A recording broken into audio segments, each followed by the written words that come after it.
नमस्कार, देवभूमि के दंगल में आप सभी का स्वागत है। मैं हूं आपके साथ गरिमा वाजपेयी। आज बात करेंगे जॉर्ज एवरेस्ट विवाद, विपक्ष के सवालों की।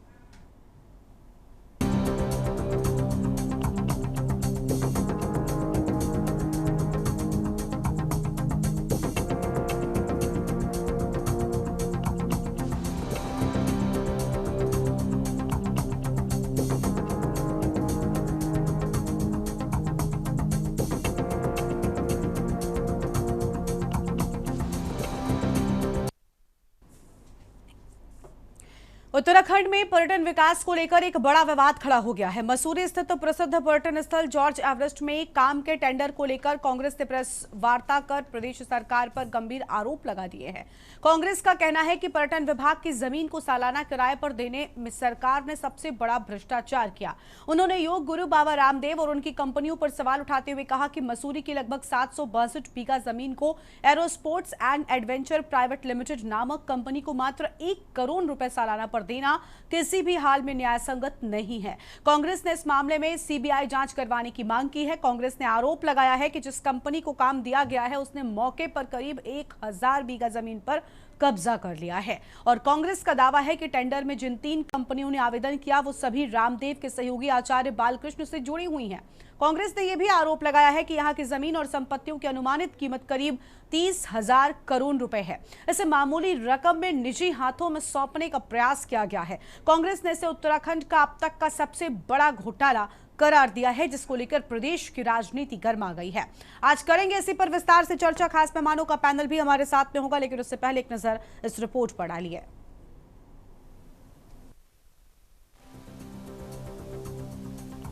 पहाड़ों की रानी मसूरी स्थित प्रसिद्ध पर्यटन स्थल जॉर्ज एवरेस्ट में उत्तराखंड टूरिज्म बोर्ड ने एडवेंचर टूरिज्म के लिए एक टेंडर निकाला। टेंडर हासिल करने वालों को 142 एकड़ में फैले स्पॉट में museum, observatory, cafeteria, sports area, parking आदि सबके प्रबंधन का जिम्मा मिलना था। इस जमीन को उत्तराखंड पर्यटन विकास परिषद के उप कार्यकारी अधिकारी ने राजस aero sports and adventure private limited को केवल 1 करोड़ रुपए में सालाना किराए पर दे दिया। महज 1 करोड़ रुपए सालाना शुल्क के साथ बालकृष्ण की कंपनी ने यह टेंडर हासिल कर लिया। गौर करने वाली बात यह रही कि दूसरे तीसरे नंबर पर भी टेंडर में जिन कंपनियों के नाम आए उनकी मिल्कियत भी बालकृष्ण के पास है। व्यवसायिक जमीन पर वास्तविक बाजार मूल्य आमतौर पर इसके 4 गुना और व्यवसायिक या पर्यटन स्थलों पर 10 गुना होता है। कांग्रेस प्रदेश अध्यक्ष संगठन सूर्यकांत धस्माना का कहना है कि उत्तराखंड के युवा बेरोजगारी से तड़प रहे हैं। सरकार और अधिकारी यहां की जमीनें कौड़ियों के भाव दे रहे हैं। ये राज्य की जनता के साथ बहुत बड़ा धोखा है। उन्होंने इस टेंडर आवंटन की सीबीआई अथवा रिटायर्ड न्यायाधीश की अध्यक्षता में कमेटी से जांच की मांग की है। राज्य के अंदर बहुत बड़ा महा घोटाला हुआ है।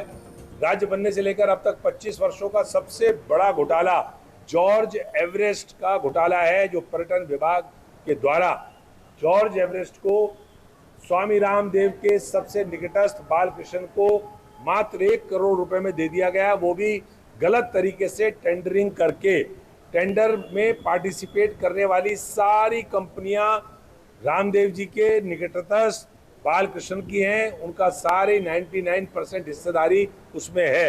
ये जिस प्रकार से टेंडर प्रक्रिया में अनियमितताएं पाई गई हैं और जिस प्रकार से अब जो तथ्य आ रहे हैं उसमें स्पष्ट हो रहा है कि जो निविदा निकली और उसके बाद जिस प्रकार से एक विशेष कंपनी को टेंडर दिया गया और जिस प्रकार से बालकृष्ण जो कि पतंजलि के एक अधिकारी भी हैं, पतंजलि चलाते भी हैं, पतंजलि में एक विशेष उनका योगदान है, उनका जो शेयर है वो जिस प्रकार से बढ़ा है, निश्चित रूप से एक बहुत बड़ा प्रश्न चिन्ह खड़ा करता है।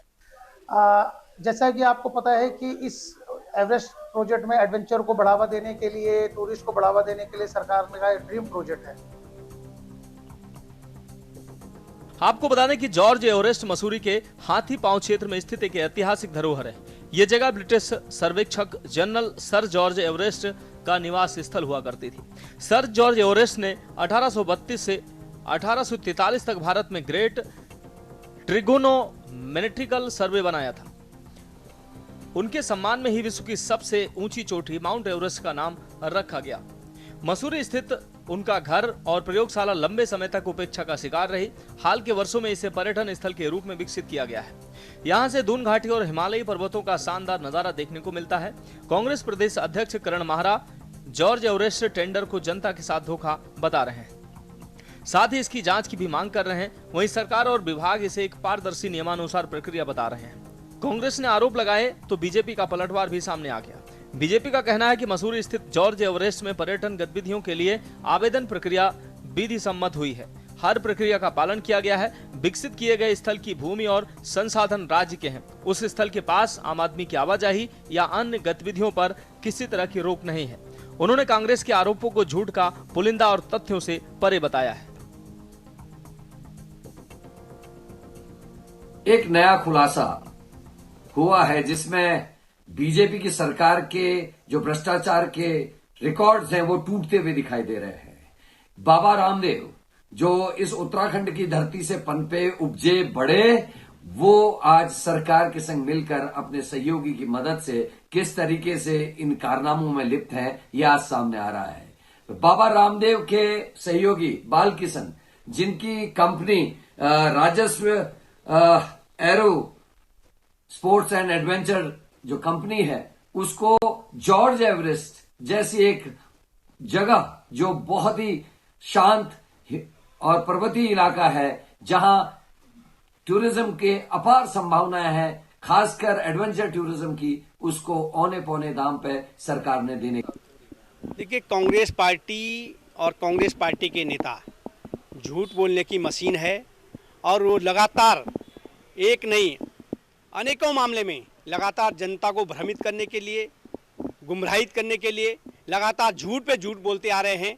और जॉर्ज एवरेस्ट की अगर बात करेंगे, वहाँ की जो ज़मीन आवंटन का जो मामला है वो विधि सम्मत जो नियम के तहत और टेंडर प्रक्रिया के नियमानुसार जो हो सकता था उसी के अनुरूप हुआ है।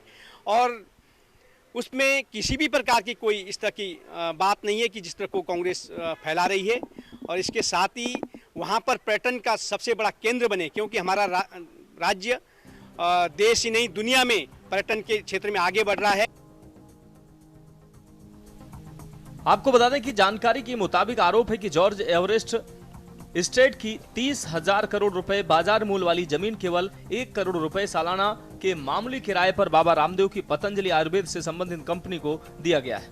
इस 142 एकड़ भूमि को 15 साल के लिए 1 करोड़ रुपए सालाना किराए पर रामदेव के सहयोगी Balkrishna company Rajas aero sports and adventure private limited को दिया गया है। उस भूमि को सरकार ने पहले एशियाई विकास बैंक से 23 करोड़ रुपए का कर्ज लेकर विकसित किया गया। विपक्षी दल इस मामले को प्रदेश का अब तक का बड़ा घोटाला मान रही है, जिसको लेकर अब कांग्रेस सड़कों पर उतर चुकी है और भाजपा इसको विपक्ष के बेबुनियादी सवाल बता रही है। अब देखना होगा, अगर घोटाला इतना बड़ा और गंभीर है तो विपक्ष इसको जुबानी जंग के साथ कैसे सबूतों के आधार पर पर्दाफाश कर पाएगा। Uttarakhand desk report.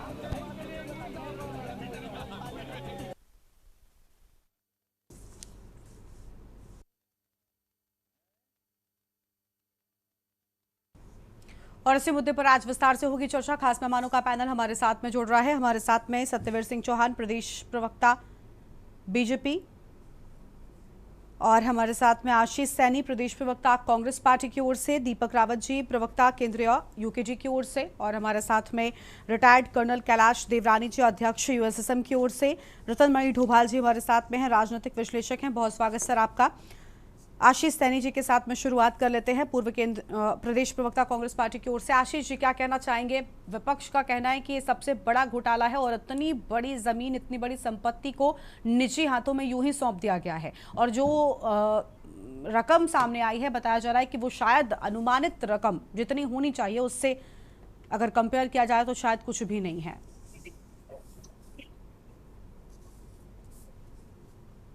अब मैं सबसे पहले तो आज आपकी डिबेट के विषय से इस सहमति जताते हैं, क्योंकि आपने कहा कि बहुत महंगी जमीन जिसकी अगर बाजार की कीमत निकाली जाए तो कौड़ियों के दाम मात्र कुछ रुपए में ट्रांसफर की गई है। ये स्पष्ट रूप से भारतीय जनता पार्टी ने कोई नया घोटाला नहीं किया है। गुजरात में जब से प्रधानमंत्री मोदी जी मुख्यमंत्री हुआ करते थे तब से वो इसी कल्चर को बढ़ावा देते रहे हैं और आज पूरे देश में यही बढ़ावा दिया। और उत्तराखंड में मसूरी एक ऐसी जगह है जो पर्यटन के रूप में पूरी दुनिया में विख्यात है और पूरी दुनिया में विख्यात होने के बाद उन पर नजर किसकी पड़ी? स्वामी रामदेव और बालकृष्ण पर। और इससे पहले स्वामी रामदेव और बालकृष्ण का भी ये पहला घोटाला नहीं है। 2008 में योग ग्राम बनाने के लिए औरंगाबाद में इन्होंने 2200 बीघा जमीन रातों रात अलॉट करा ली थी और शासन प्रशासन में ये मैसेज दिया गया था कि आडवाणी जी का फोन आया और उनके निर्देश में करना है। भारतीय जनता पार्टी में मैं आज मोदी जी को दोष दूं तो ये गलत नहीं है, क्योंकि उस समय आडवाणी जी हुआ करते थे, मोदी जी केवल मुख्यमंत्री थे आशीष जी माफी चाहेंगे, दरअसल आपकी आवाज ठीक तरीके से नहीं आ पा रही है, कुछ इको प्रॉब्लम है, हम उसको ठीक कराते हैं, आपके पास लौटेंगे। आशीष जी आप समझिए आपकी आवाज नहीं आ रही है, इसलिए हम आपको रोक रहे हैं, किसी अन्य मेहमान को जोड़ते हैं। आपकी आवाज इको कर रही है, आप उसको ठीक कराते हैं, फिर उसके बाद वापस से आपके पास में लौटते हैं। दीपक रावत जी का रुख करेंगे, सत्यवीर जी भी जुड़ चुके हैं। दीपक रावत जी हमारे साथ में, केंद्रीय प्रवक्ता यूकेडी की ओर से। दीपक जी, अभी आशीष जी को हम जितना सुन पाए उसमें उनका कहना है कि भाई निशी हाथों में या रामदेव का नाम अगर उन्होंने स्पष्ट रूप से लिया है और कहना है कि उनके जो साथी हैं आचार्य बालकृष्ण उनको भी जोड़ा है। क्या कहना चाहेंगे, क्या वाकई अब तक का सबसे बड़ा घोटाला सामने आ रहा है? सरकार की इसमें कितनी सहभागिता है? देखिए गरिमा जी, यदि जो अनुमानित जो कीमत लगाई है, जो जमीन दी गई है लीज पे कहे 15 साल के लिए, इसका सालाना जो किराया है राजस्व का 1 करोड़ रुपए है, यदि उसकी अनुमानित कीमत 30,000 करोड़ है तो आप मुझे बताइए 30,000 करोड़ की उस भूमि को जो हस्तांतरण की गई है राजस्व एरोस्पोर्ट्स को, तो निश्चित रूप से उसमें 1 करोड़ का सालाना जो ये राजस्व दिखाया गया है ये बहुत कम प्रतीत होता है। और सबसे बड़ा जो जांच का विषय है वो ये है कि जो 3 कंपनियां जिन्होंने इसमें निविदा जब निकली, जो टेंडर निकला उसमें जब निविदा जो डाली है टेंडर में पार्टिसिपेट करा, उन तीनों में आचार्य बालकृष्ण का निवेशक के रूप में शेयर था। और सबसे बड़ा इश्यू क्या है गरिमा जी कि जिस दिन मतलब 2023 को ये टेंडर निकलता है, 2023 से पहले आचार्य बालकृष्ण का जिस कंपनी को ये टेंडर मिला उसमें मात्र 25% की शेयर होल्डिंग थी, लेकिन जैसे ही ये उसको टेंडर जाता है उसके बाद 70% बढ़ जाती है। आप यकीन मानिए ये कैसे पॉसिबल है? मतलब आप देखिए टेंडर से पहले सिर्फ 4 मुख्य लोग होते हैं, जिसमें एक आचार्य बालकृष्ण थे जिनका 25% का शेयर था और बाकी का सबका विभिन्न प्रकार का शेयर था। लेकिन जैसे ही टेंडर मिलता है, ये कौन सी प्रक्रिया थी जिसमें अचानक से टेंडर मिलते ही 69 पॉइंट समथिंग यानी करीब 70% मतलब एकाधिकार पूरा आचार्य बालकृष्ण ने कर दिया। तो यही हम कुछ विषय उठा रहे हैं, क्या ये पूर्णतः सुनियोजित तरीके से बंदरबाट की गई है? इसकी जांच होनी चाहिए, इसकी जांच ईडी को करनी चाहिए, सीबीआई को करनी चाहिए। हम आरोप सरकार पे तो बाद में, पहले ये बताइए ये प्रक्रिया किस तरह से अपनाई गई? और अगर तीनों ही कंपनियों में आचार्य बालकृष्ण का शेयर होल्डिंग था तो ये रातों रात जैसे ही ये प्रक्रिया समाप्त होती है, किसी एक को टेंडर मिलता है तो 70% तक कैसे बढ़ जाएगा? यही तो है, यही तो घोटाला है और क्या है? यही तो जांच का विषय है। और दूसरी जांच का विषय है जिसपे प्रश्न केंद्र वो जो कांग्रेस उठा रही है कि आपने 30,000 करोड़ की प्रॉपर्टी मात्र 1 करोड़ सालाना ब्याज सालाना जो आपने किराए पे दे दी, ये 15 साल के लीज पे। तो कहीं ना कहीं पर अगर प्रश्न उठे हैं तो ये जवाबदेही सरकार की बनती है कि वो इसमें स्पष्टता करे, जांच करे और कहे कि ये गलत है। सिर्फ ये कहना कि विपक्ष का काम सिर्फ आरोप लगाना है, तो आरोप अगर विपक्ष लगा रहा है तो उस आरोप को निराधार बताना भी सिर्फ मौखिक रूप से नहीं, आपको जांच करके ये जांच साबित करना पड़ेगा कि आरोप जो विपक्ष लगा रहा है सत्ता पक्ष के ऊपर कि उन्होंने एक पक्ष इसमें घोटाला किया है, उसको निराधार साबित करिए तथ्यों के साथ, सारी खाली प्रवक्ताओं और मौखिक रूप से नहीं। ये हमारी मांग है। तो ये इसमें स्पष्ट करें ना भारतीय जनता पार्टी के प्रवक्ता बैठे हुए हैं कि उन्होंने पूरी पारदर्शिता बनाई। कोर्ट आप कहिए, आप अपने सारे तथ्य प्रस्तुत करिए और ये भी बताइए कि किस प्रकार से रातों रात 1 साल में 2 साल में 25% की हिस्सेदारी 70% बढ़ जाती है, इसका जवाब दें। ठीक है, अभी सत्यवीर जी से हम जवाब लेंगे, उससे पहले आशीष जी का एक बार फिर से सुनते हैं। आशीष जी बोलिए, आपकी आवाज। जी, अब मेरी आवाज ठीक आ रही जी है? बिल्कुल, आप ऑडिबल हैं, बोलिए। हाँ। देखिए, सबसे पहली चीज ये है कि ना तो भारतीय जनता पार्टी का जमीन घोटाले में पहली बार नाम आया है और ना इन्होंने ये काम पहले कर चुके हैं। औरंगाबाद में योगदान बना, 2200 बीघा जमीन एक रात में लौट कर दी आडवाणी जी का नाम लेकर।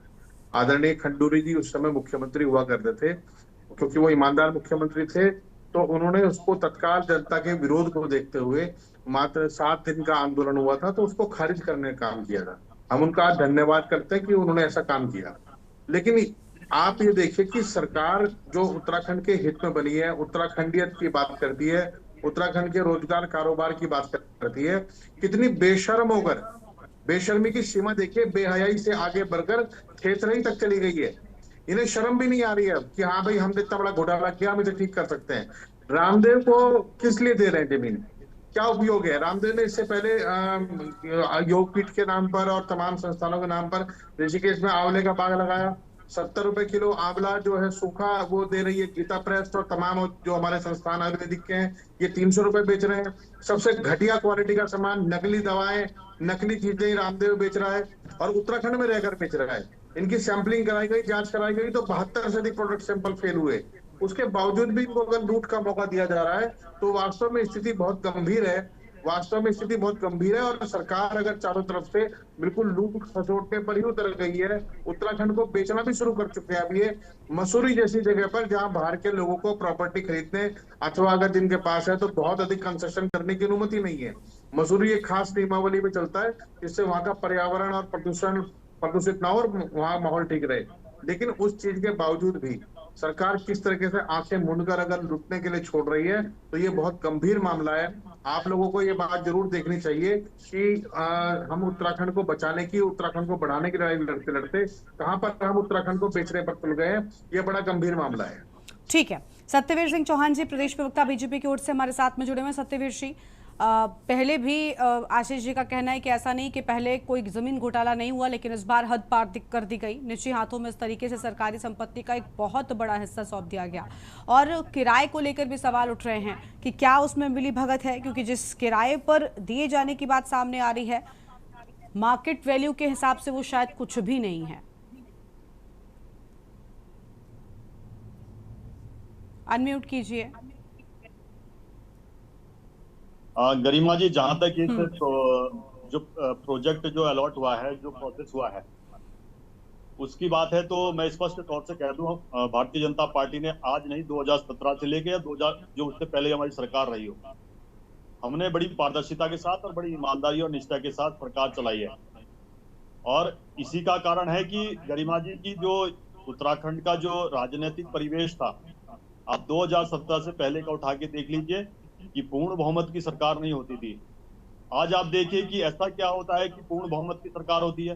इसका स्पष्ट संदेश है कि, और जनता ने जो अपना आशीर्वाद दिया है कि हमने उत्तराखंड की जनभावना और जन सरोकारों को आगे रखते हुए काम किया।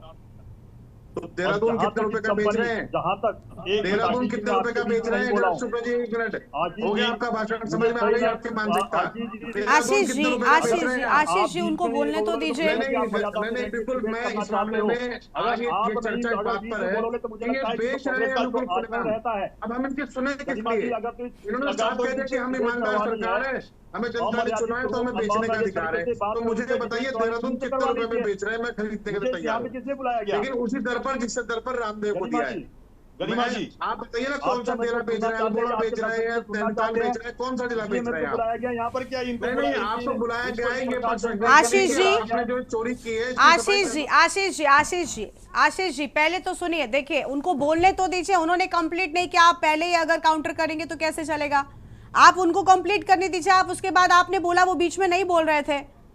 बीच में बोलने से समय बेकार जाएगा, ना आपकी आवाज आएगी ना उनकी आवाज आएगी। मैं बार बार कहती हूँ, उनको जवाब तो देने दीजिए। उसके बाद जवाब में वो जो भी गलत बातें बोले, आपको पूरा मौका मिलेगा काउंटर करने का। प्लीज विनती है सर, बीच में मत बोलिए। और सत्यवीर जी, ये बिल्कुल ठीक बात है कि भाषण देने की कोई जरूरत नहीं है, उपलब्धियां मत गिनाइए, जो सवाल उठ रहे हैं उन पर जवाब दीजिए। ठीक है, अब मुझे उम्मीद है आशीष जी आप पूरा सहयोग करेंगे। आप उनका जवाब लीजिए, कम से कम ये तो समझिए कि वो कहना क्या चाहते हैं। बोलिए सर। आशीष जी, गरिमा जी, आशीष जी को थोड़ा बोले तब तक पानी पीजिए और धैर्य रखिए और ठंडा ठंडा पानी पीजिए। वो तो कई मौकों पर आप भी करते हैं। दिक्कत हो जाएगी। चलिए बोलिए। हाँ गरिमा जी, जहाँ तक आपने कहा कि मैं भाषण दे रहा हूँ, आप ये बता दीजिए मैंने एक भी योजना का नाम गिनाया? चलिए अब मुद्दे पर आइए ना। अब हो गया, अब आप समय बेकार कर रहे हैं। अब आप समय बेकार कर रहे हैं। मैं कह रही हूँ मुद्दे पर आइए।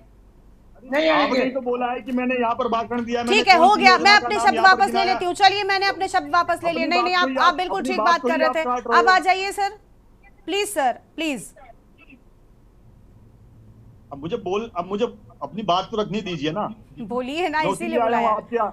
आपके विशेष आग्रह पे आया हूँ यहाँ पर। बोलिए। जहाँ तक इस प्रोजेक्ट की बात है, हमारी सरकार ने बड़ी पारदर्शिता के साथ और बड़ी ईमानदारी के साथ इसको प्रोसेस किया और एक भी इसमें खामियां अभी तक नहीं सामने आई है। केवल और केवल विशुद्ध रूप से राजनीतिक लाभ लेने के लिए इस प्रकार के प्रोपेगेंडे कांग्रेस के द्वारा तैयार किए जा रहे हैं। और मैं बताना चाहता हूं और दर्शकों को याद दिलाना चाहता हूं फिर से एक बार, जिस व्यक्ति का ये नाम ले रहे हैं 2012 और 13 में जब तो यूपीए सरकार में 2004 से लेकर 2014 तक जो जिस प्रकार के भ्रष्टाचार के आरोप जनता के द्वारा और कोर्ट के अंदर साबित हुए वो सारे भ्रष्टाचार के आरोप, रामलीला मैदान में दिल्ली के अंदर जिस प्रकार से रामदेव बाबा ने, अन्ना हजारे ने और तमाम देश के उन लोगों ने जो बुद्धिजीवी लोगों ने थे, उन्होंने जब इस आरोप को सिद्ध कराया और ये पुराना नाता नहीं है, उस फकीर को किस प्रकार से इन्होंने वहां पर लाठीचार्ज पुलिस से करवाया, बड़ा पुराना दर्द है। सब कुछ आपको ये गिनाना है सत्यवीर जी। अरे सत्यवीर जी, आपको सिर्फ ये गिनाना है इन्होंने क्या किया। आपसे सिंपल सवाल किया गया और यहाँ तक कि मैंने ये भी कह दिया कि भाई अगर मैंने आपको भाषण देने के लिए बोला, मैंने उन चीजों को वापस ले लिया कि अब तो आप जवाब पर आ जाइए। अब आप क्या चाहते हैं? आप जवाब देने के लिए क्या चाहते हैं?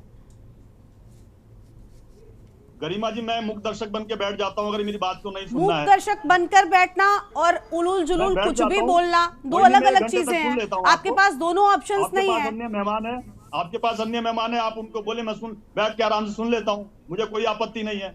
अन्य मेहमान भी तो आपको सुनने के लिए आए ना। अन्य मेहमान भी उत्सुक हैं कि भाई सत्ता पक्ष के प्रवक्ता इस पर क्या बोलते हैं।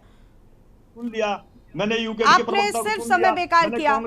आपसे जवाब मिले इसलिए मैंने आपसे ये तक कह दिया कि मैं अपने शब्द वापस लेती हूँ। अब और क्या करूं कि आप मुद्दे पर आकर बोले, उलूल जुलूल बातें करने के सिवा। बोल रहा हूं और उस व्यक्ति के बारे में भी बोल रहा हूं जिस व्यक्ति का इन्होंने नाम लिया है। आप कह रहे हैं सिर्फ आरोप लगाए जा रहे हैं, यूं ही आरोप लगाए जा रहे हैं, एक नाम मेंशन किया जा रहा है।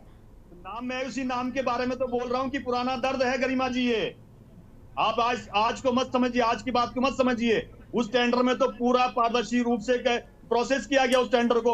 ये दर्द पुराना है कि जब इनके घोटालों को उजागर किया गया था और पूरे देश ने माना, कोर्ट के अंदर भी वो साबित हुए, अभी भी जेलों के अंदर लोग पड़े हैं। और यही नहीं है, उन्होंने तो इसके अंदर इसके लिए बिल भी लाया था मनमोहन सिंह ने, जिसको कि इटली से आके राहुल गांधी ने फाड़ा था। अजय माकन ने प्रेस कॉन्फ्रेंस करवाई थी उसके लिए कि नहीं, भ्रष्टाचार के खिलाफ बिल नहीं आना चाहिए। ठीक है, चलिए, हाँ ठीक है, भ्रष्टाचारियों के खिलाफ।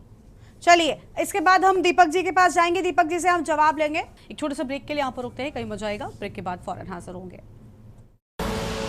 आप देख रहे हैं के न्यूज, खबरों का सारथी।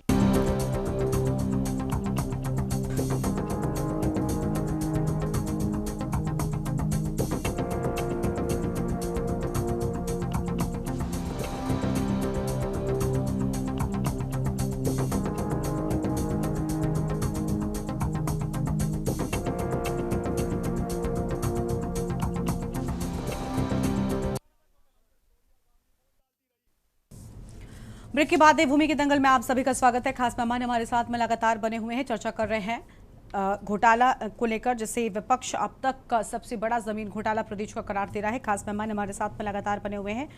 दीपक रावत जी का रुख करेंगे, प्रवक्ता यूकेजी की ओर से हैं। दीपक जी, क्या कहना चाहेंगे? देखिए, अनुमानित कीमत जो है वो 2557 करोड़ लगभग आंकी जा रही है सरकारी सर्किल रेट के हिसाब से, जबकि यहाँ पर सिर्फ 1000 सालाना के हिसाब में सामने आया है। बहुत बड़ा डिफरेंस है। और तीनों कंपनी जिनको टेंडर मिला है ये बालकृष्ण के अंडर में ही आती हैं, मालिकाना हक उन्हीं का है। तो ये भी अपने आप में एक कोई भी सुनेगा तो शायद सवालिया निशान उठ ही जाएंगे। क्या यही वजह है कि विपक्ष को एक मौका मिल गया है?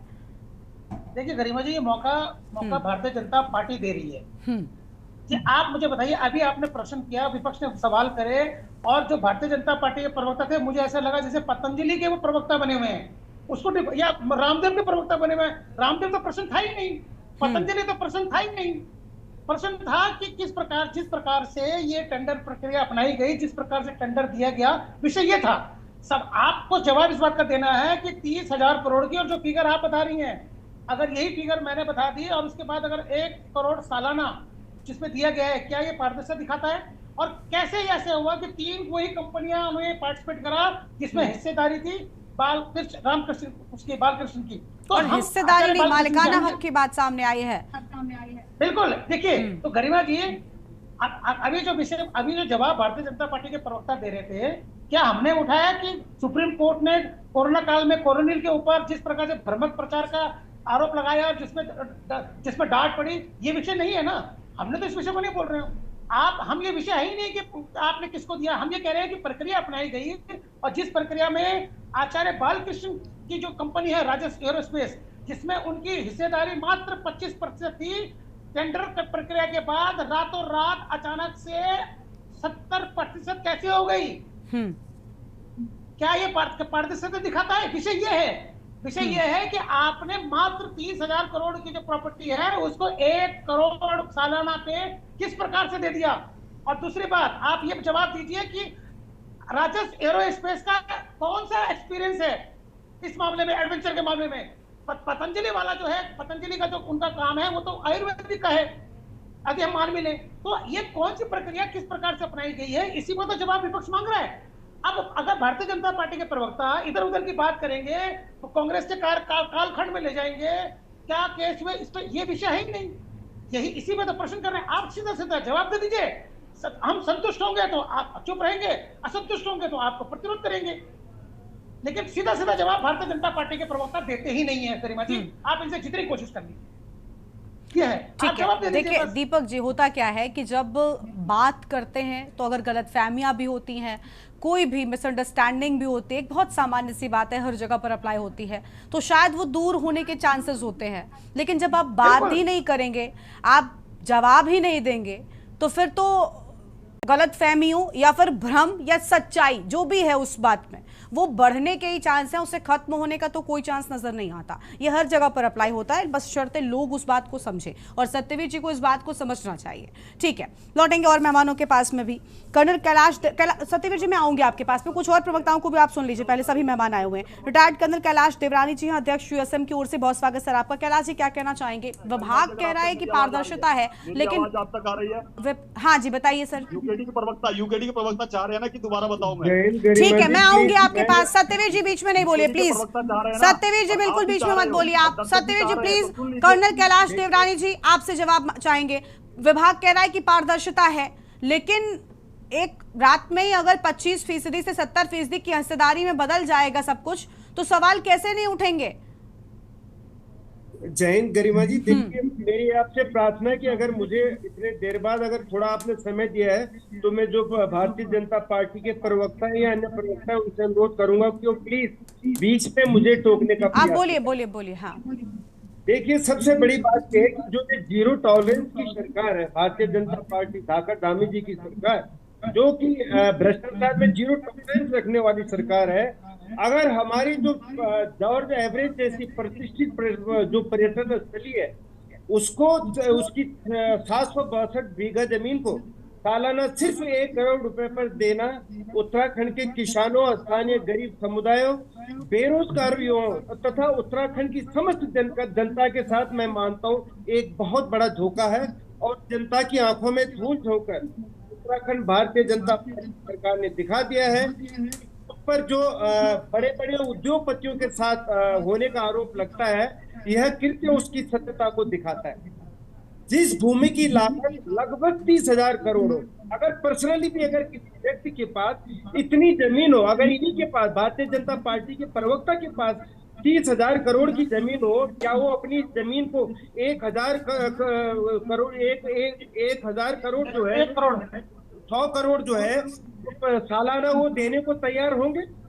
इस भूमि की लागत 30,000 करोड़ होने के बावजूद जो भारतीय जनता पार्टी की सरकार ने औने पौने भाव में इस किसी कंपनी को देकर जनता की संपत्ति, उसके खून पसीने की कमाई और टैक्स पेयर की मेहनत, हमारे जैसे जो टैक्स पेयर है इनकी मेहनत की जो लूट की है, उत्तराखंड के किसानों, युवाओं और स्थानीय लोगों की जो जमीन और संसाधनों को छीन कर अगर बड़े उद्योगपतियों को देने का जो भारतीय जनता पार्टी की सरकार ने जिनको चंदा मिलता है लुटाने का जो प्रयास किया है, इस पर सवाल उठना लाजमी है।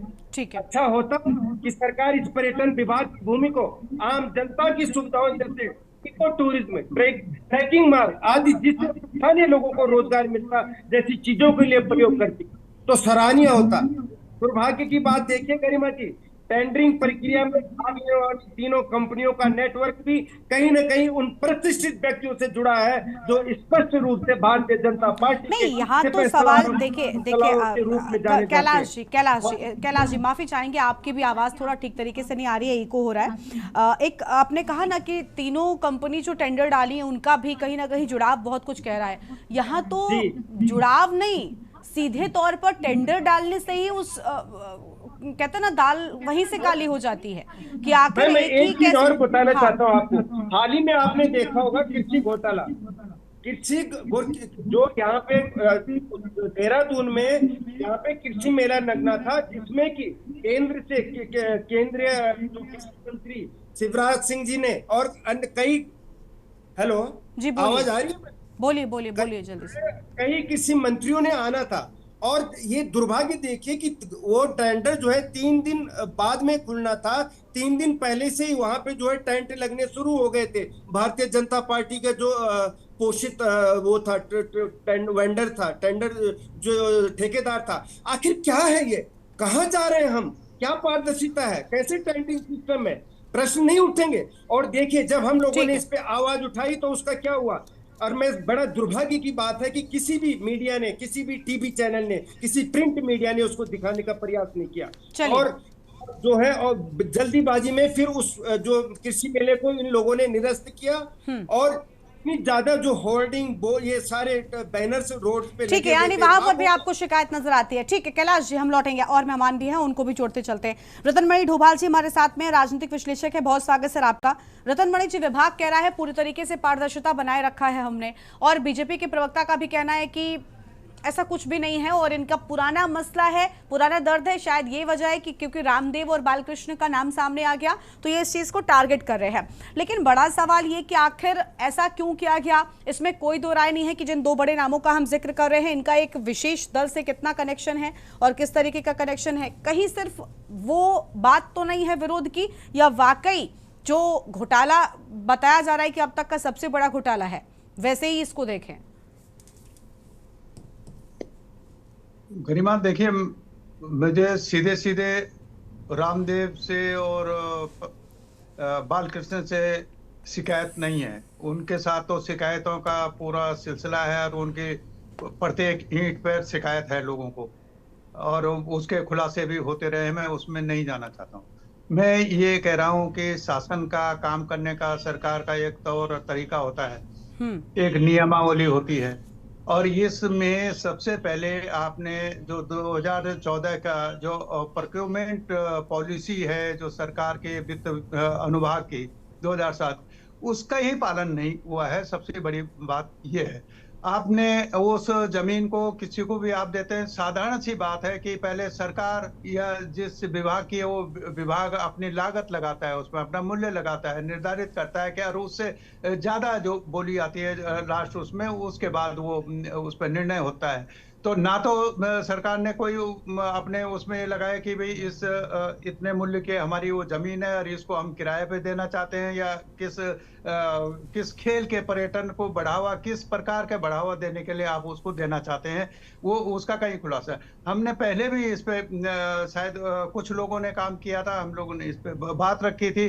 तब ना तो मुख्य जो विपक्षी दल है कांग्रेस, उसकी तरफ से कोई ध्यान नहीं दिया गया है उस पर। अच्छी बात है, मैं तो उनको नेता प्रतिपक्ष को बधाई देना चाहता हूं, देर से ही सही आपने उसको संज्ञान लिया और उसको विस्तार से उसको रखा। हाँ, अब उसमें देखिए कि क्या है, वो 142 एकड़ जमीन है जो बीघे में 762 बीघा होती है, और इसको जो हमारे उत्तराखंड में नाली का हिसाब चलता है, ये उसमें 2862 नाली जमीन है, जबकि मौके पर ये बताया गया कि उसमें 1000 लगभग बीघे में उसमें काम किया। उस जमीन को समतलीकरण डेवलपमेंट करने के लिए आपने एशियन बैंक से जो नाबार्ड उससे पैसा लेके सरकार ने और उसको पूरी तरह से समतल करने योग्य बना के और उसको फिर आपने उस कंपनी को दिया कि ये मैं उसकी कमी नहीं मान रहा हूँ, वो ठेकेदार होते हैं जो ले रहा है वो करते हैं, ये फर्जी काम करते हैं, ये देखने का काम तो शासन का है, पर्यटन विकास विभाग का था। उसने कैसे एक ही व्यक्ति के नाम की तीनों फर्मों से, क्योंकि आप तय कर चुके थे कि आपने उन्हीं को देना है, कि जैसे अभी ये कर्नल साहब कह रहे थे कि जो कृषि मेला आयोजित करना था, कृषि मेले का टेंडर 11 तारीख को होना था, 9 तारीख से उसने काम शुरू कर दिया था, क्योंकि वो निश्चित था कि उसी को मिलना है। ऐसे ही इनको आपने निश्चित कर लिया था कि 2-3 नामों से आप डाल दीजिए और मिलेगा आपको ये, ताकि वो कागजों में वही डोभाल साहब, क्या सबसे बड़ी बात, एक सेकंड डोभाल साहब, आप कह रहे हैं ना कि निश्चित था कि इन्हीं को मिलना है, और मैं ये भी जानना चाहती हूँ, मुझे स्पष्ट नहीं है कि क्या और टेंडर वाकई पड़े भी थे या सिर्फ जिन्हें मिलना था उतने ही डाले गए, ये क्या विभाग ने स्पष्ट किया? नहीं, जो अब तक जो सामने आया है वो तो यही है कि ये तीन टेंडर डाले गए और तीनों बालकिशन के थे, पतंजलि के थे। अब फिर यही से क्वेश्चन आप समझिए कितने उठ गए? अभी भी बीजेपी के प्रवक्ता बैठे हुए हैं, हाँ। अच्छे प्रवक्ता हैं, वो अभी भी पूछ के बता सकते हैं कि और कितने टेंडर आए थे, बता दें तो हम क्लियर हो जाएंगे। अगर वो नहीं हो रहा है तब हम ये समझ रहे हैं कि मैं बालकृष्ण के और पतंजलि के, रामदेव की बात नहीं कर रहा हूँ, मैं ये कह रहा हूँ। तो इस स्थिति में तो मुख्य विपक्षी दल को पर्यटन मंत्री के से इस्तीफा मांगना चाहिए था। उन अधिकारियों जिन्होंने शासन की नियमावली है, तो सरकार की नियमावली है, सबको उसका पालन करना है। अगर उसका उल्लंघन किया जा रहा है तो उल्लंघनकर्ताओं के खिलाफ क्या कार्रवाई आप कर रहे हैं? नहीं, लेकिन उल्लंघन क्यों किया जाएगा? क्या लगता है कि इसमें क्या सरकार की मिलीभगत रही होगी? जो 2 बड़े नाम हैं, इनका संबंध पार्टी या दलों से आप जानते हैं कितना स्वाभाविक है, सभी को पता है, आम जनता को। तो क्या वजह हो सकती है? हाँ, क्या वजह हो सकती है? वो तो सरकार ही चला रहे हैं, लेकिन फिर भी मैं सीधे सीधे नहीं आरोप लगा रहा हूँ। हाँ। मैं ये कह रहा हूँ, हो सकता है कि उनके भी संज्ञान में ना हो, क्योंकि ब्यूरोक्रेसी इतना हावी है सरकार के ऊपर, तो हो सकता है उन्होंने भारी सौदा कर लिया हो, उन्होंने चमन इतने इत्तेफाक क्या संभव है? अब सरकार अगर कार्रवाई करती है तब पता चल जाएगा कि मिलीभगत ठीक ही नहीं करती। ठीक है। तो है कहीं नहीं कि सरकार के दबाव के कारण ब्यूरोक्रेट ऐसे कर सकता है, मैं नहीं मान सकता। बिल्कुल। और जब इतना बड़ा मामला हो तो कोई भी विभाग इतने बड़े टेंडर कम से कम यूं ही तो नहीं जाते होंगे, पूरी जानकारी होती होगी। ठीक है, बीजेपी के प्रवक्ता सत्यवीर जी कुछ कहना चाह रहे हैं। सत्यवीर जी, देखिए, बहुत सारे इत्तेफाक एक साथ हो जाएं, ये कैसे संभव है? एक ही शख्स की जो कंपनियां हैं वो टेंडर डालती हैं, अन्य टेंडर्स का कोई जानकारी नहीं, विभाग कह रहा है पारदर्शिता है। कैसी पारदर्शिता है ये? गरिमा जी, मेरी आवाज आ रही है आप तक? जी बोलिए। गरिमा जी, देखो कितनी विचित्र बात है और कितनी हास्यास्पद बात है। जब कोई टेंडर प्रोसेस किया जाता है, बाकायदा उसका एक नोटिफिकेशन निकाला जाता है। उस नोटिफिकेशन के अंतर्गत आप अगर you are eligible to the process, तो आप उसमें टेंडर प्रोसेस में जा सकते हो। आप ये बताइए, कोई ऐसा इश्तिहार निकाला गया कि किसी को रोका गया? वैसे अब मैं आपको बताऊं, सुनिए, आप कह रहे हैं कि बड़ी हास्यप्रद बात है, इसमें कोई हास्यप्रद नहीं है। मुझे लगता है कि अगर आप इन बातों से वाकिफ नहीं है तो ये जरूर हास्यप्रद हो जाता है, क्योंकि बहुत आसान होता है, नौकरियां आती हैं, किसे मिलेंगी आने से पहले कई बार निर्धारित हो जाता है सरकारी विभागों में। आने से पहले लाख लोग भरते रहे आवेदन पत्र, वो धरे के धरे रह जाते हैं। तो ये आपके लिए यहाँ पर रखने के लिए बात हो सकता है कि एकदम नया आपको लग रहा हो, ये बहुत स्वाभाविक है, आम जनता भी अब इससे वाकिफ है। बोलिए। अब मैं 1 सेकंड के लिए किसी के बीच में गरिमा जी नहीं बोला हूँ। चलिए, आप दोबारा डिबेट खोल के देख सकते हो कि अगर मैं किसी के बीच में बोला हूँ। हाँ, ठीक है, बोलिए। किसी के बीच में बोली है। ठीक है, चलिए बोलिए। स्पष्ट कर देना चाहता हूँ, ना मेरा इस प्रकार का व्यवहार है, ना मेरी पार्टी इस प्रकार से हमको हमारे सिद्धांत, हमारी पार्टी के किसी के बीच में इस प्रकार की, जब उसकी बात को पूर्ण सुनना चाहिए कि उसका क्या बात रख रहा है। मैं आपको स्पष्ट कर दूं कि किसी को टेंडर प्रोसेस से रोका नहीं गया, चाहे वो डीएलएफ जिसको पूरा खरीद लिया और रॉबर्ट वाड्रा, वो भी यहाँ अगर वो एलिजिबल थे वो भी डाल सकते थे टेंडर प्रोसेस में। किसी ने नहीं रोका रॉबर्ट वाड्रा को, ना कॉन्ट्रैक्टी को रोका किसी ने, ना बस मैं इसी यहीं पर मैं मजबूर हो जाती हूँ सत्यवीर जी को टोकने में। सत्यवीर जी मैं यहीं पे मजबूर हो जाती हूँ आपको टोकने में। रॉबर्ट वाड्रा की 2 जमीनें हो जाएं तो सत्ता पक्ष को दिक्कत होने लग जाती है। जिसका कोई आधार नहीं था, जिसका कोई आधार नहीं था, बेबुनियाद आरोप इस प्रकार से गल लगाए गए। मैंने कुछ नहीं बोला, मैं तो शांति से सुनता रहा।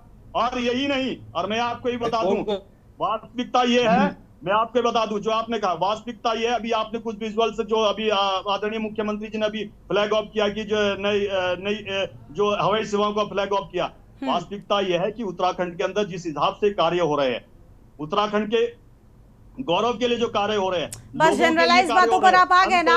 अभी हम चर्चा कर रहे हैं, क्या वो एक खबर थी, तस्वीरें थी, मुख्यमंत्री पहुंचे थे, हमने तस्वीरें दिखा दी, उसका जिक्र आपको करने की जरूरत नहीं है, वो हमने दिखा दिया जनता को आपके बिना कहे। आपसे जिस पर चर्चा हो रही है आप उस पर बोलिए ना। गरिमा जी मैं तो सीधे बोल रहा हूँ, मैं कौन सा एक भी बता दिए कि उन विषयों से बाहर गया, एक भी बता दिए मैं उन विषयों से बाहर। आप क्यों बता रहे हैं मुख्यमंत्री फ्लैग ऑफ करने के लिए पहुंचे थे? सुनिए गरिमा जी, सुनिए गरिमा जी सुनिए। और जहां तक भ्रष्टाचार और भूमि की बात है, भूमि को खुद करने में सबसे कोई सानी है तो कांग्रेस से बड़ा सानी तो है नहीं। मैं 2 उदाहरण के साथ खत्म कर देना चाहता हूं, उसके बाद आप किसी भी आप कांग्रेस के भ्रष्टाचार की पोल क्यों खोल रहे हैं? सुनिए सत्यवीर जी सुनिए, पहले आप सुनते नहीं हैं, और जब सुन भी लेते हैं तो आप अपने मनमाफिक जवाब देते हैं। फिर नहीं, आप कुछ भी बोलेंगे तो कैसे बोलने दिया जाए? आप क्या कांग्रेस को एक्सपोज करने के लिए बैठे हैं? अरे चुनाव आने में थोड़ा वक्त है, तब करिएगा ना एक्सपोज, और आप सालों से कर रहे हैं। जनता आपकी सुन रही है, आपको जिता रही है, लेकिन इसका मतलब ये नहीं है कि कुछ भी पूछा जाएगा आप सिर्फ कांग्रेस को एक्सपोज करने लग जाएंगे। ईरान तुरान की बातें आपको करनी है, रॉबर्ट वाड्रा को बीच में लेके आना है, बालकृष्ण और रामदेव पर आपने कुछ नहीं बोला। पीतल बनाते थे, पीतल से आज पूरा डीएलएफ खरीद लिया उन्होंने, रॉबर्ट वाड्रा ने। तो उनकी फिक्र क्यों है? कांग्रेस पार्टी सत्ता से बाहर है ना, कांग्रेस पार्टी सत्ता से बाहर है ना, आप बोलिए ना उस मुद्दे पर। आपको इतना गरिमा जी टेंडर प्रोसेस तो ना बाहर है, जो एलिजिबल होगा उसको सरकार से क्या मतलब है? नहीं तो सारे टेंडर बालकृष्ण के कैसे पास हो गए? सारे टेंडर बालकृष्ण जी के ही कैसे पास हो गए? इस पर कुछ बोलेंगे? 3 कंपनियां हैं वो वाली जो बालकृष्ण जिन पर मालिकाना हक रखते हैं, ये अपने आप में सवाल नहीं उठाता क्या? ये कांग्रेस के द्वारा रचा गया एक षड्यंत्र है। कांग्रेस के द्वारा क्या किया गया? बीजेपी प्रवक्ता को सिर्फ इसकी फिक्र है और यही बताना है। सत्यवीर जी आप अगर इस घोटाले पर कुछ बोलेंगे तो ज्यादा बेहतर होगा। मैं बार बार आपको बोल रही हूँ, आप कांग्रेस को छोड़िए। गरिमा जी आपकी आवाज प्रॉपर नहीं आ रही है, क्योंकि कर्नल साहब बीच में बोल रहे हैं, इसलिए आपकी आवाज ठीक है कर्नल साहब आप प्लीज म्यूट कर लीजिए, आपकी तरफ से फिर नॉइस नहीं आएगा, प्लीज आप खुद को म्यूट रखें। दीपक जी आप भी। सत्यवीर जी मैं आपसे बार बार आपको मैंने सबसे ज्यादा वक्त दिया, लेकिन बिल्कुल भी जवाब आपकी ओर से नहीं आया। एक ही कंपनी को, एक ही मालिक की अलग अलग कंपनियों को, अरे आप सुनिए, आप जनरलाइज बातें करते हैं और समय बेकार करते हैं। बस पहले तो आप सुनिए, एक ही कंपनी के मालिक को अगर 3 अलग अलग उसकी कंपनियां हैं, उसी को सारे टेंडर मिल जाएंगे तो कोई भी पूछेगा ना। अरे अंधे को दिखाई लगने लग जाता है ऐसी बातें। नहीं गरिमा जी एक व्यक्ति की नहीं है वो कंपनियां, मैं स्पष्ट कर दूंगा। बालकृष्ण 3 कंपनियों पर मालिकाना हक रखते हैं सर। अरे वो जो जिन कंपनियों तो ये कैसा इत्तेफाक हो गया कि सब कुछ नाता नहीं है? आप कांग्रेस की बात पर कैसे यकीन कर रहे हैं? उन्होंने एक पत्र भी दिखाया अभी तक आपको, एक पत्र दिखाया इन्होंने। केवल बोलने से नहीं होता है, बोलने के लिए तो कांग्रेस क्या क्या नहीं बोल रही है। कभी वो जनता ने स्वीकार किया क्या? कभी वो सत्य साबित हुआ? हर जगह तो ये उसकी मुंह की खानी पड़ी इनको। और मैं एक चीज बता देना चाहता हूँ, हमने पहली गरिमा जी चोर पार्टी का कांग्रेस के बारे में बोल रहा है, अपनी चोरी के बारे में नहीं बोल रहा है। आशीष जी रुक जाइए प्लीज। पहली बार नीतिगत बदलाव किए। सत्यवीर जी दाद देनी पड़ेगी आपकी, ठीक है? वहाँ पर रोजगार सृजन हो सके, लोगों वहाँ से जुड़। अरे बस कीजिए सर, उपलब्धियां मत गिनाइए। आप अपना कोई घोषणा पत्र नहीं तैयार कर रहे हैं, हो गया आपका। चलिए आशीष जी आप बोलिए। सत्यवीर जी बहुत डिसअपॉइंटमेंट है कि आप कुछ भी नहीं बोलते मुद्दे पर, सिर्फ इधर उधर की बातें आपसे करवा लीजिए। आशीष जी आप बोलिए। आशीष जी आप सत्यवीर जी आप शांत हो जाएंगे प्लीज। आप सत्यवीर जी प्लीज आप शांत हो जाइए। आशीष जी आप बोलिए। आशीष जी बोलिए आप। वहां पर प्रियंका गांधी इतना बड़ा बदलाव। सत्यवीर जी शांत हो जाइए। प्रियंका गांधी, रॉबर्ट वाड्रा, सारे कांग्रेस परिवार को आप गिना दीजिए। बस आप मामले और विवाद से जुड़ा कुछ मत बोलिएगा। आप शांत रहिए प्लीज। सत्यवीर जी आप म्यूट कर दीजिए खुद को प्लीज। आशीष जी आप बोलिए, अनम्यूट करिए पहले तो आप। बाबू हो चाहे वो आईएएस हो या किसी भी तरह का वो अधिकारी हो, सत्यवीर जी सुनाई देता है क्या आपको? सत्यवीर जी प्लीज आप शांत हो जाइए प्लीज। मैं बार बार आपसे कह रही हूँ सत्यवीर जी को म्यूट कर दीजिए प्लीज।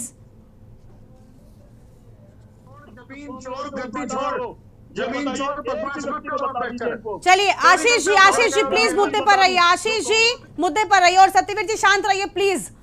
बोलिए आप आशीष जी। पंचायत का चुनाव तो जीत नहीं पा रही है कांग्रेस। क्या 2027 भारतीय जनता पार्टी के आशीष जी आप रुकिए। सत्यवीर जी आपको सुनाई दे रहा है sir? Satyavir ji please sir शांत हो जाइए। आपसे बार बार विनती कर रहे हैं, क्यों समय खराब करते हैं? आपने कोई जवाब भी नहीं दिया। आप सिर्फ क्या डिबेट में समय बेकार करने के लिए आते हैं? बाकी मेहमानों का भी और मेरा भी। प्लीज अब चुप हो जाइए भैया, विनती है आपसे प्लीज चुप हो जाइए सर। आशीष जी आप बोलिए। आशीष जी आप बोलिए। कुछ नहीं होता, सिर्फ बड़बड़ करना होता है। इंडिकेटर होता है उसमें उत्तराखंड नेशनल वहाँ लेके आती है। आशीष जी आप बोलिए। और तेलंगाना में जिस प्रकार से कंगाल होते सत्यवीर जी सुनाई देता है आपको? सत्यवीर जी आपको सुनाई देता है या नहीं देता है? सुन रही है सत्यवीर जी को म्यूट कर दीजिए प्लीज म्यूट कर दीजिए। बिल्कुल यही कारण है आपके पतन का सर। मतलब हद हो जाती है प्रवक्ताओं के इस तरीके के बिहेवियर की। शर्म आनी चाहिए। सुनना ही नहीं है, सिर्फ बकवास करनी है। बहुत इरिटेट करता है। आशीष जी आप बोलिए। अब ये देखिए ये हाल है। जब कुछ नहीं होता तब इस तरीके के तर्क पेश किए जाते हैं। सबसे पहले तो कम से कम प्रवक्ता पार्टी को चाहिए कि अपने प्रवक्ताओं को ये मैनर्स और ऐसा बिहेव करना सिखाएं कि अपनी पार्टी का पक्ष रखें, क्योंकि जब आप पक्ष नहीं रखते तो पहले ही आप गलत साबित हो जाते हैं। और सभी पार्टी के प्रवक्ताओं की ओर से इस तरीके का रवैया अपनाया जाने लगा है। देवभूमि के दंगल में इतना ही। आप देखते रहिए न्यूज़ इंडिया। नमस्कार।